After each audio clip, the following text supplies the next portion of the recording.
volontaire de VIH/Sida ñu tudd ci ay célébrité kuréel yi xeex mbon yooyu ànd sàmm jikko yi ak ñeneen ku mel ni Jamra gën a wéyale seeni combat ba tax na assemblée ñu ngi waajal daal nee nañ dinañ gën a durcir peine bi à la place de la criminalisation waaye ñii ci askan wi nee nañ déet la ngeen diggee woon ci nguur yi fi jàll ba waxtu wi criminalisation tey mënu leen teggi criminalisation di wax durcissement des peines bu mu ci mën a doon yow tey lan moo ci sa position ci li ñuy waajal ci pour atte wala loolu wax ci Jamra d'accord mu ci Jamra Latif Coulibaly Latif Guèye mi ko sos waaw sama bëkk néeg la woon maa ko présenté Sidi Lamine muy def ak moom Walfadjri ba muy nekk mensuel donc maa ko gën a xam ñu bari ok mais moom li ma gëmoon mooy criminalisation de la drogue on l'a suivi il y a une loi la loi Latif Guèye mais aujourd'hui la consommation de la drogue elle a augmenté et elle a régressé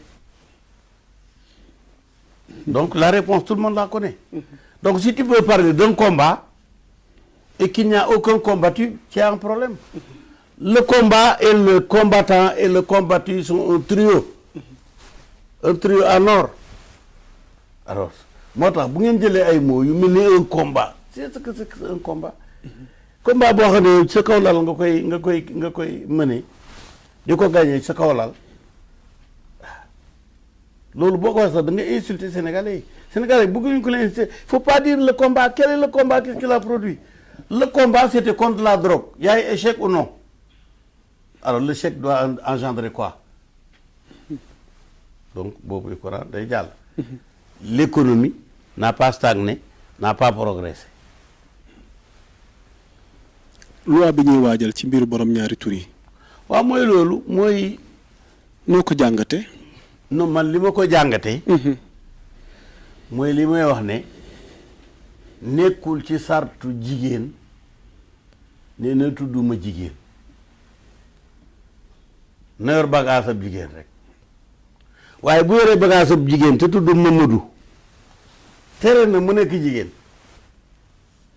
ah je veux dire que l'appellation importe peu.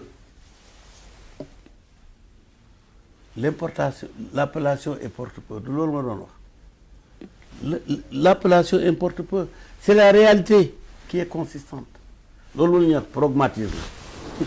c'est-à-dire devons-nous criminaliser ou durcir.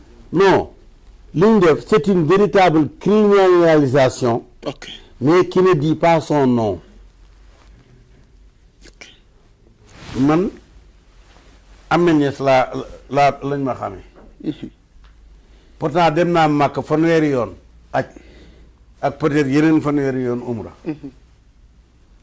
mais am na koo xam ne benn yoon la dem Makka te ñu koy wax alaaji est-ce que alaaji boobu moo ma gën a nekk alaaji même bu ma tudd alaaji je suis plus alaaji que le alaaji d'une fois ou deux fois ou trois fois du dëgg kon affaire bi y a le contenu de la criminalisation mais on n'a pas prononcé le mot criminalisé mais ñii rey nit quelle que soit façon rey ni muy assassinat muy meurtre muy leneen mais mënuñoo duñu tëdd 10 ans ok kon li nga xam ne jëtt tëdd 10 ans buñ ko tudd criminalisation c'est tout comme ok on peut l'accepter comme un bilan d'étape. ok Et la vie continue, le combat continue. On ne pourra jamais éradiquer le góor-jigénisme. parce que ci laa bëggoon parce que le góor-jigénisme est universel. ndax pexe am na ci mbiru borom ñaari tur yi ci réew mi. doon na am de su fekkee ne am na réew mu ci am pexe su fekkee ne am na benn réew ci kaw suuf. boo xam am na ci pexe ba amatul nga wax ma réew moom ma taxu dem fa mais amul. ok balaa comme l'influenza comme voilà donc quel que soit le pays bu tàngee dana am ñu soj bu seddee dana am ñu soj soj mi kenn mënu koo dindi waaw bien que da ngay dëkk ci di ko faj rek loolu rek la loolu du mës a dañ ci àddina mais ñun liñ ci am man j'évalue aujourd'hui le nombre d'homosexuels, toutes catégories, chiffres accessibles ou non accessibles, à 1800 personnes au Sénégal. au Sénégal. Or, pour qu'il soit 1% de la population, il faut que ñu yegg 180 000. Donc, Sénégal, góor jigéen c'est 0,0,0 nga door caa teg ab chiffre.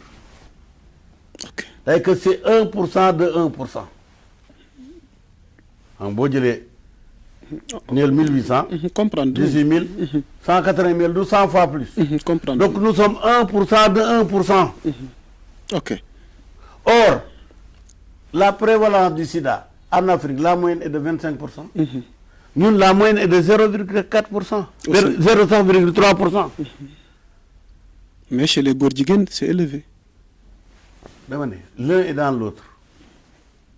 La coquille et l'œuf, c'est une seule chose. Tu ne peux pas avoir la coquille à part. l'autre de l'autre côté ok on est d'accord. célébrité yi ñu ciy tudd ci phénomène bi. ban lecture nga ci am. Nous ci def lecture, c'est un constat. C'est un constat. Mais il y a des célébrités plus célèbres que célèbres. ci phénomène bi. Plus célèbres que célèbres en tant que tels. ci réew mi. Mais des illustres inconnus sur la liste, pas la liste de Mbaye, de Mame Matar, non. La liste de Mame Matar, c'est vraiment un serpent de mer. ndax da nga xam beneen liste bu dul liste boobu yow. Non, non, c'est à peu près rek dafa am ay données scientifiques yoo xam ne ci lañ koy jëlee. ok Toujours da ngay dem ne quelle est la sérologie, la prévalence, elle est de combien? Elle est de 0,3. Donc, tu vas dire que sur les séropositifs, il y a 2 personnes qui ne sont pas homosexuelles. L'une, c'est les femmes mariées ou pas mariées qui ont eu à consoler des partenaires homo et qui ont donc la prévalence sans être homosexuels. Bon, 2 personnes sur 3.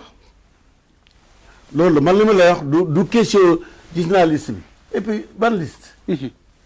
liste bi nga xam ne Mame Matar Gueye nee na man maa ko jël yóbbu ko ministre de l'intérieur te origine liste bi mooy ministère de l'intérieur. waaw liggéey ngeen ak seen xel wala ci dof yi lañ bokk daal ñun.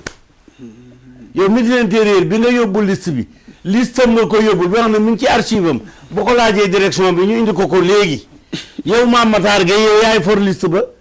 parce que dañoo juum yónnee la ko nga jël ko di ko xamal ministre de l'intérieur xanaa mooy jàngal yàlla ah wala rey yàlla bo xanaa rey yàlla comme reyul it doo ko rey ëpp naa def wax dëgg yàlla à la matière Dieu c'est le ministre de l'intérieur c'est lui qui est à l'origine des listes de toutes les listes te itam li gën a doy waar mooy journalistes yi duñ liggéey seen liggéey parce que amul benn liste bu am récépissé boo xam ne publié wuñ ko ci journal officiel te ngeen dem journal officiel génne ko mu yëf yi jeex c'est aussi simple que ça.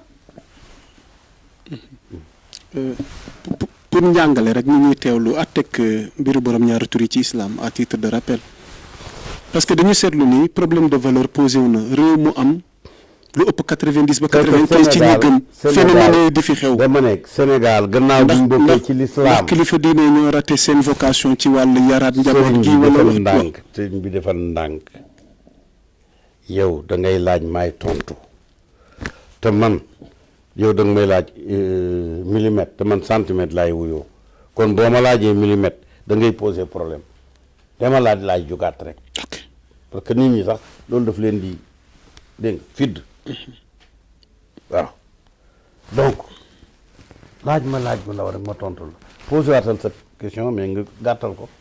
ok waaw demal. maanaam phénomène borom ñaari tur yi. waaw atte islam.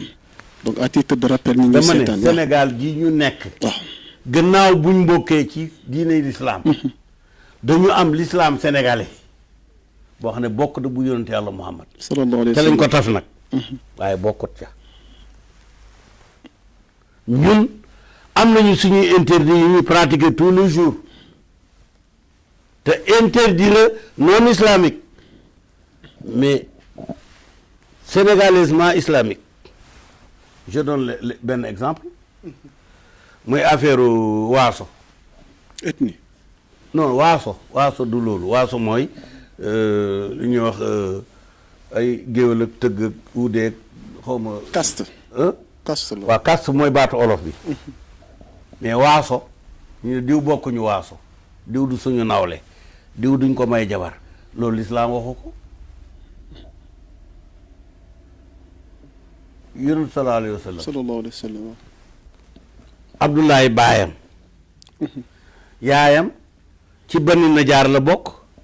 Bani Najaar mooy les lawbe de Médine lawbe mooy ñi yet Najaar li mu teg gi mooy charpentier hey son père la mère de son père appartient au charpentier waaw ñun bu ñëwee duñ may lawbe jabar parce que du suñu nawle kon soo suñ diine bopp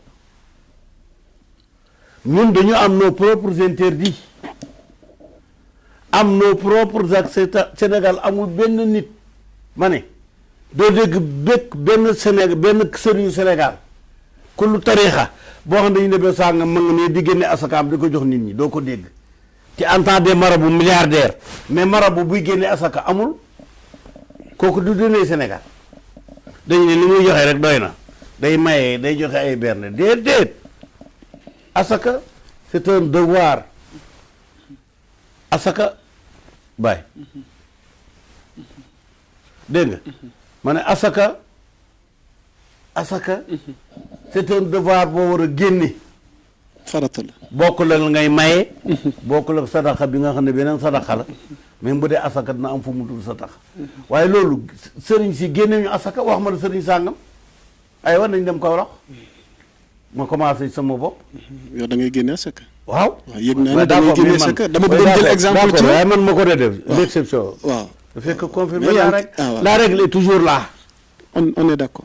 dégg nga man sama asaka c'est vérifiable bu la neexee léegi seetal ku la nekkal kaw rek dama ci def gëstu. waaw voilà kon ñu xamal loolu jeex na yow. d'accord voilà ci ñi génne man damay génne asaka donc loolu dañ koy def ci damay génne asaka. di fay impôt di fay douane te am naa droit bañ a fay l'impôt am naa droit bañ a fay douane ndax dama am accord de siège mais defuma ko am naa droit def plaque verte plaque du ma ko def. ok plaque bleue laay def gannaaw bu ma fayee ay millions.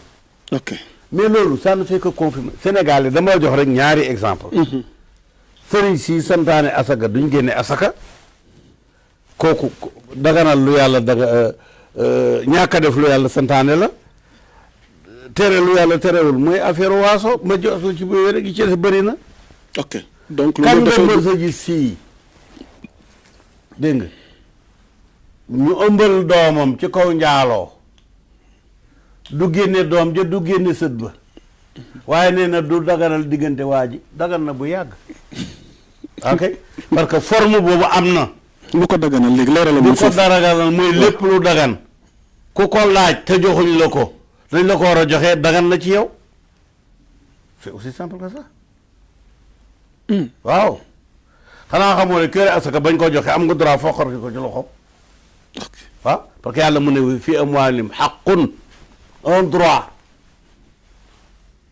xaqun da nga ci am droit. mais beneen exemple bi nga joxe man laa comprendre tuuti.